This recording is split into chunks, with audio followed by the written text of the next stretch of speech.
Is there anything I can do for you two? I'm afraid that Wangsheng funeral parlor isn't in the best state to receive guests. We've come to see Zhongli. Could you... Unfortunately, Zhongli isn't here at the moment.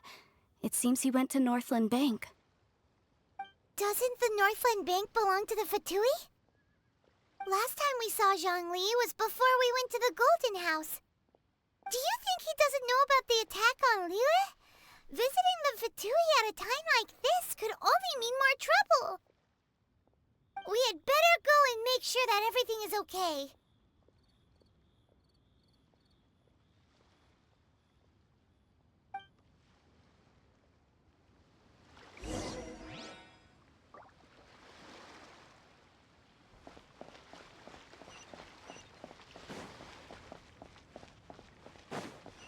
The key here is consumer psychology. Thank you.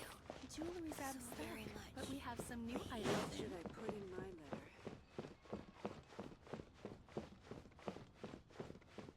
I can't wait to see my adorable daughter again. Where has Master gone this time?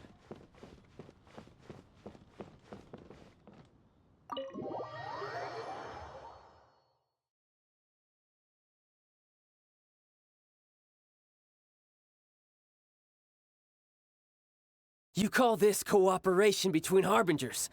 Cooperation involves communication, you know. Don't take it to heart, child. Besides, aren't you happy that you got to skip the formalities and bring chaos to the land? I'm sure you must have enjoyed that. Oh, it seems that some of your friends have arrived. Hey, it's Zhongli and Child. And... You're also one of the Harbingers? It's you two. I believe we've met once before. In the city of Bards, was it? I'm glad you still remember my name. Ah, right. I imagine that it must have been rather hard to forget watching helplessly as something precious was snatched away from your friend. Well, if it isn't you two. This is our first time seeing each other since Liyue was nearly wiped off the map. This is certainly a bit awkward, wouldn't you say?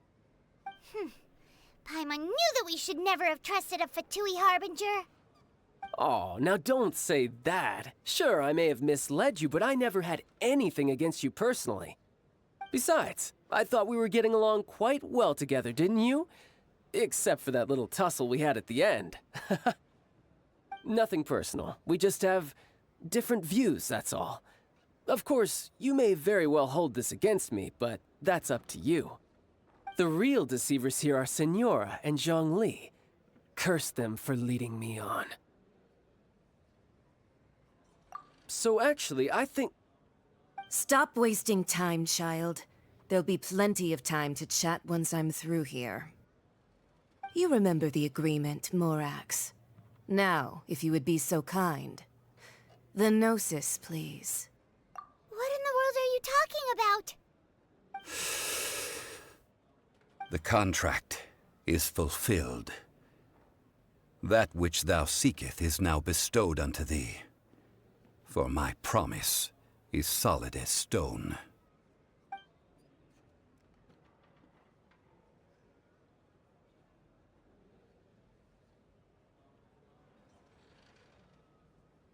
How sanctimonious. What? So you're the Lord of Chiao? No, wait! That's an exciting twist and all, but why give the Gnosis to the Fatui? I do not give it for free. I give it as agreed upon in the contract. For it is a matter solely between the Tsaritsa and I. Yeah, you don't think you went a little bit too far with that whole fake death thing?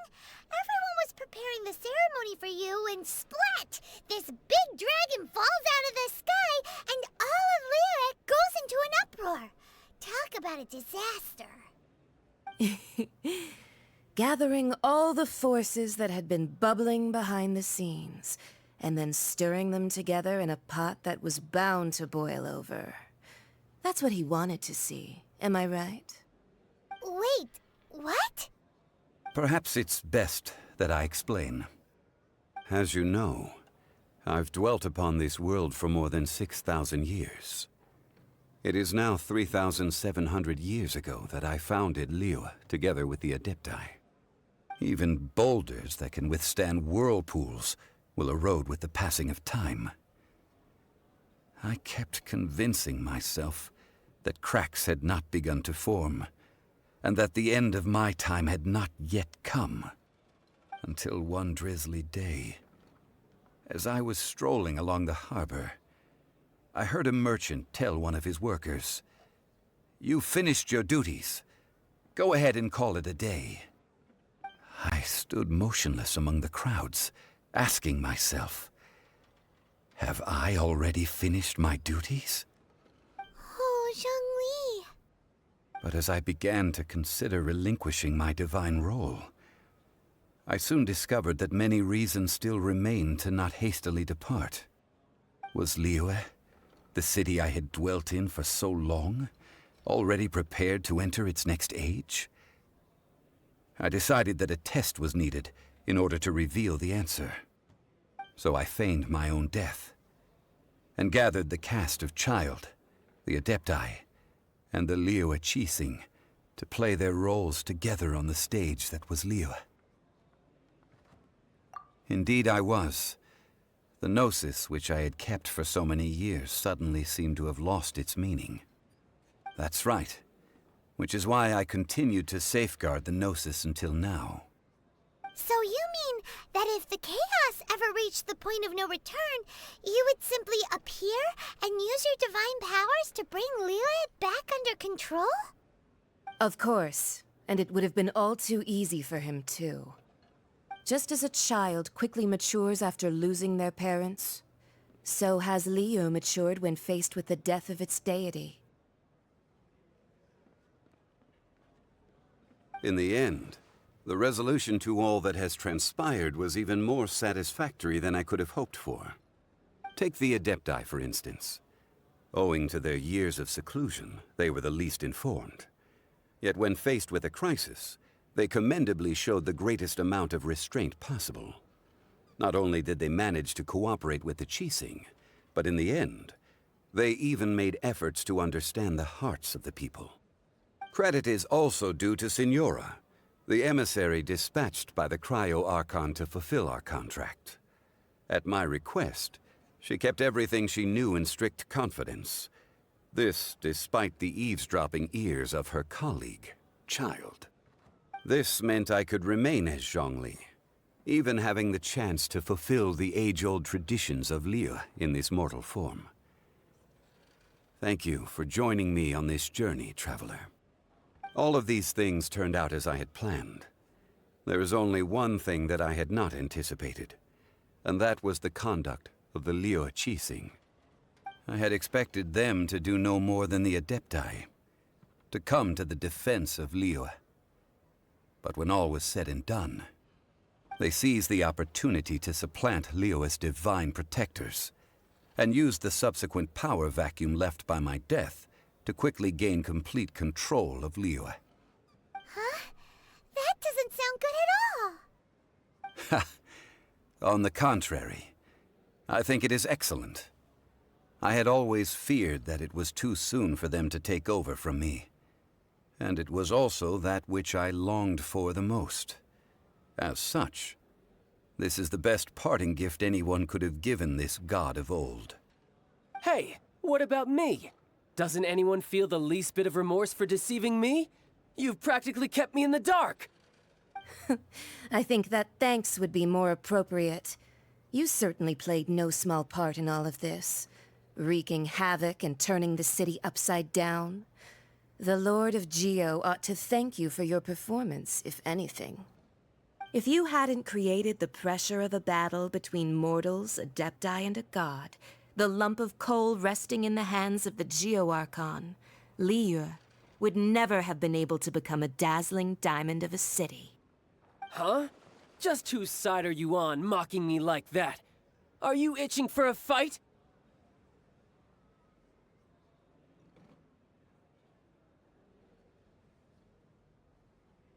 Be that as it may, you've come out of this as the hero of Liyue. I, on the other hand, will be forever prescribed as a disturber of the peace, no? Well then, with the Gnosis in my possession, I have no use for such idle chatter. We should return to Zapoljarny Palace and seek an audience with Her Majesty, the Tsaritsa. Come, child. Fine. I'll meet you there later. I'm not sharing a boat with the likes of you. Do as you wish.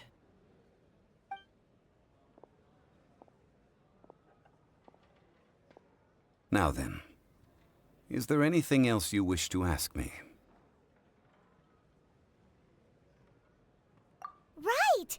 As Zhongli always told us, a good trade is a fair trade. Paimon has no idea what could be a good trade for a Gnosis.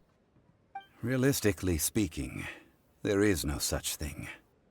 Huh? However, I am the god of contracts. For thousands of years, I have made countless contracts. If the deal was of no benefit, then I certainly would not be inclined to agree to it. My agreement with the Cryo-Archon will be the last of my contracts as the Geo-Archon. My contract to end all contracts. As for the bargaining chip that the Tsaritsa used to balance the scales, uncover that answer for yourself in your future journeys.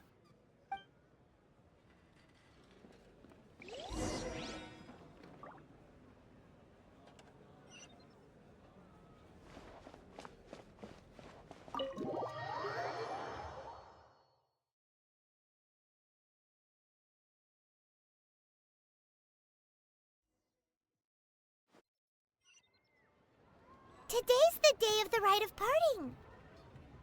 Although the star of the show is fake, we spent so much time trying to organize it, it would be a real shame not to go there now.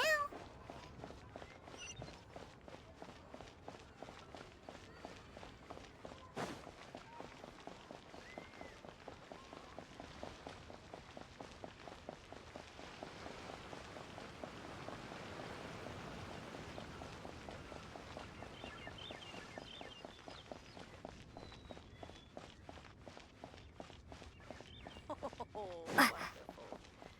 Another flower is blooming.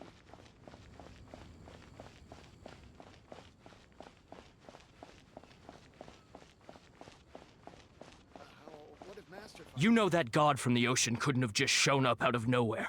I mean, it's been 2,000 years since Rex Lapis subdued it. Yes, and to think that this happened right on the heels of the incident with Rex Lapis, too. Say, do you think the person who assassinated our lord and released that evil god might have been one and the same? Now that you mention it, that's very possible. Yes, it's very possible indeed. I mean, it all fits together. That person must have colluded with the evil god to harm Rex Lapis. Oh, that wicked, black-hearted scoundrel. Still, what sort of supernatural prowess must this person possess to be able to do such things? I have never heard of such a person in all my years. Ah, forget it. Guessing's no use to us. Look, the Millilith over there looks like he's about to make an announcement. Let's hear what the Ministry of Civil Affairs has to say first.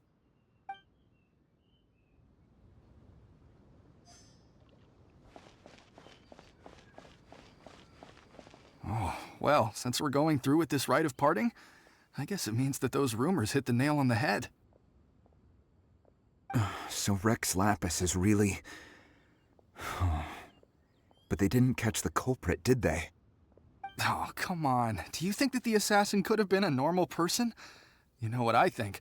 I don't think any of the gossip on the streets you hear from those shady types is worth anything. There's only one real possibility in my mind.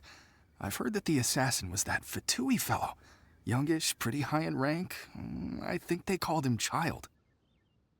The Fatui? They certainly are very suspicious. Who knows what those greedy, crooked folks... Shh! Lower your voice. If the Fatui catch you in their sights, Rex Lapis won't be around to protect you this time.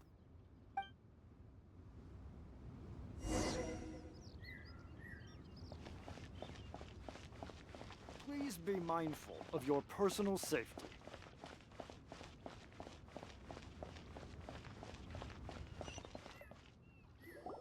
Hear ye all, the Qixing's words. Though a dragon soars ageless as the mountains, it too must return to dust. This is common knowledge. Gods and Adepti live glorious lives, but both light and shadow have their season. So too must they face divinely appointed trials. Rumors and hearsay abound on the streets that Rex Lapis was murdered. Now, let the truth be revealed. Having been thwarted in his trial, Rex Lapis's soul has recouped the celestial heights. He beseeches the people of Liyue to grieve not and to let not their hearts be saddened. Nor are they to believe street-born rumors or indulge in baseless speculation.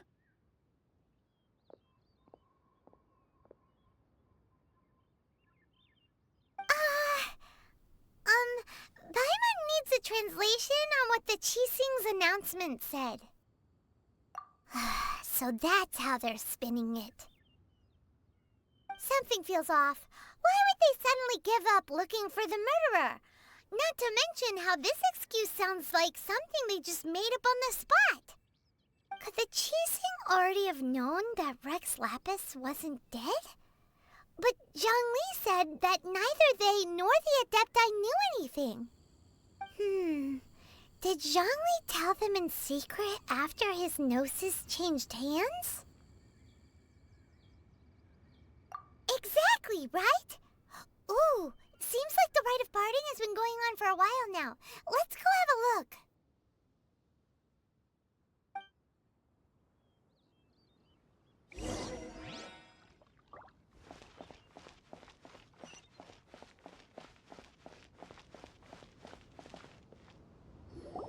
Look, it's Ningguang and Keqing. Are they saying something? Are their speeches over? As said previously, Rex Lapis's soul returning to the heavens is the end of the contract. And it is also the end of an era. 3,700 years of contracts burnt and reduced to ash. We, the people of Liyue, were indeed prosperous. But blinded by our prosperity, we forgot that time can be pitiless. The long, unending dream of our Archon walking among us. Now that we have awoken from our dream, we must learn to say farewell. Will you stand with us as we re-establish our contracts? As we build a new age of prosperity? So concludes the words of Her Eminence the Tianquan. Does Her Eminence the Yuheng have anything to add?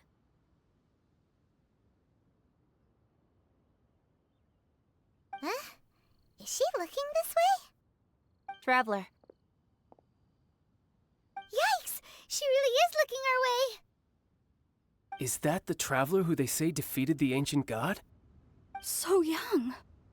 The Liyue Qixing always repay their debts. And as you have heard, our eyes see far and our reach is long.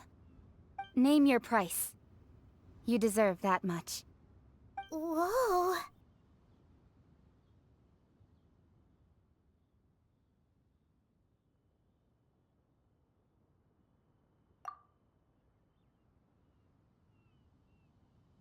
Well, could you help me put up some missing person posters?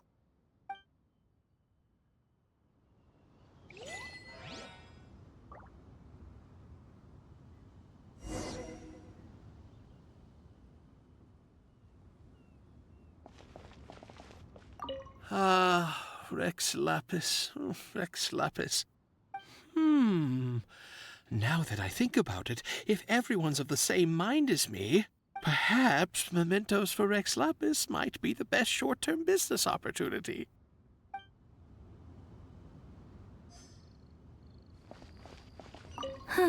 And to think I'd put my best perfume on before coming here, thinking you'd like it. But it seems as if those perfumes really were meant to be offered to Rex Lapis. Well, that's fine. Suffer no rivals in love, they say. And that's 3 gone in 1 stroke.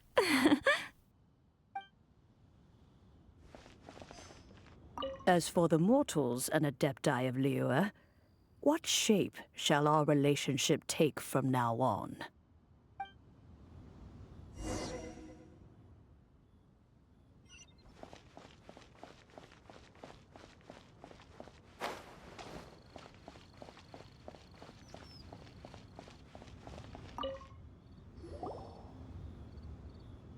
Hey, Zhongli! Look at this.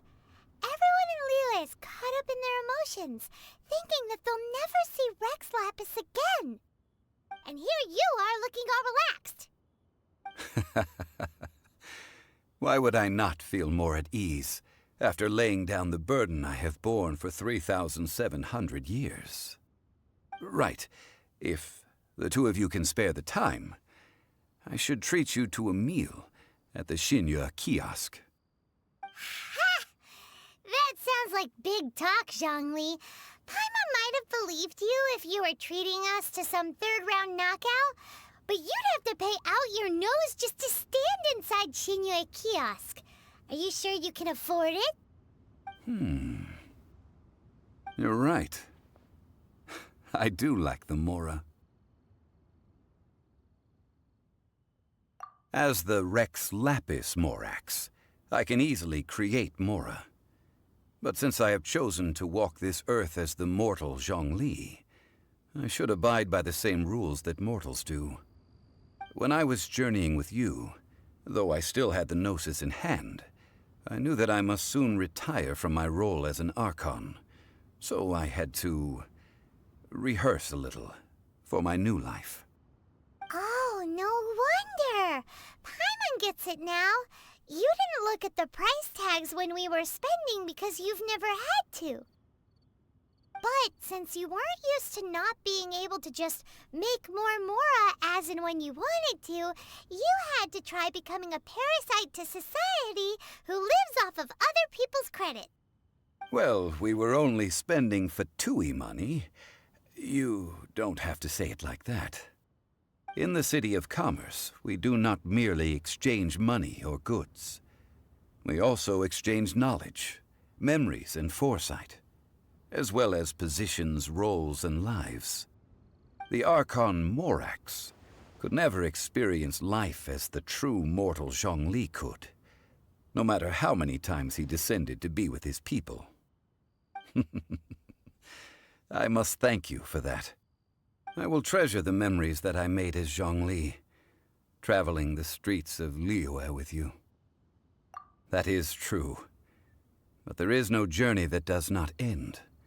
No meetings without partings. Paimon thinks that we should make a move and continue our search for the 7. I fear that continuing your journey may be difficult. The nation that neighbors Liyue by sea, Inazuma, is presently closed.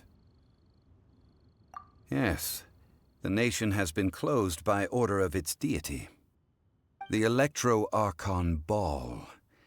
And just as the people of Liyue preferred to call me Rex Lapis, she too goes by another name among locals in Inazuma. Paimon thinks we've heard that one before. Raiden? That is the case. And since Raiden is also the Shogun of Inazuma, people call her the Raiden Shogun. That said, though people at the wharf were saying that the situation in Inazuma is very tense, Paimon doesn't remember that always being the case. It wasn't that bad last year. Zhongli, since you're Rex Lapis, shouldn't you know something about what's happening there? Just how did Inazuma become a closed nation? It's because of visions. Visions? When faced with circumstances beyond their control, humans often bemoan their lack of power. But if a person shows true strength of will at a desperate and fateful moment in their life, the gods will look upon them with favor This is what visions are. Magical foci bestowed upon those who have been acknowledged by the gods. Uh-huh. That's how people in Teyvat see it. But starting from last year, the Raiden Shogun began promulgating the Vision Hunt Decree. Vision Hunt Decree? Yes. It was an order to seize all visions within Inazuma's borders, and to inlay them upon the hands of the statue of the omnipresent god. They want to seize visions. But why? Aren't visions blessings from the gods? I should think that in the Raiden Shogun's eyes, it is precisely because they are divine blessings that they should be under the sole dominion of divinity. Whoa, that's harsh. The Anemo Archon is the god of freedom, and the Geo Archon is the god of contracts.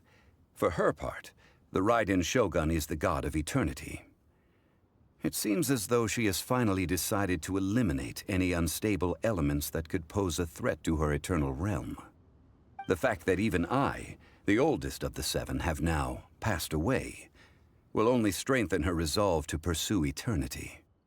Knowing her, she must have again quoted that adage she is most fond of when proclaiming that decree to her people. 7 ideals for 7 gods, and of these, eternity is nearest unto the heavenly principles. All right then. Was there anything else you wished to know?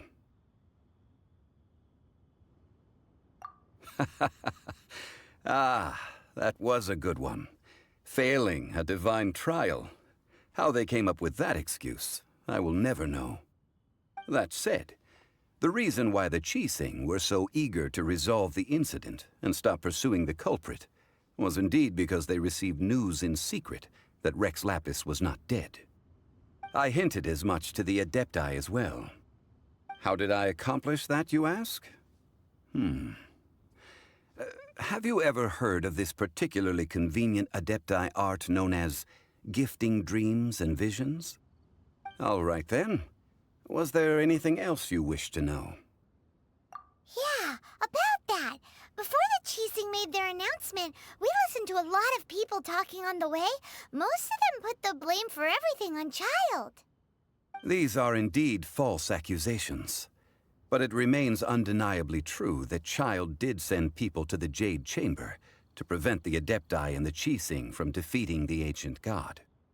I've heard that Ningguang is busy milking that for all it's worth on the foreign relations front at the moment, browbeating the envoys of the Fatui.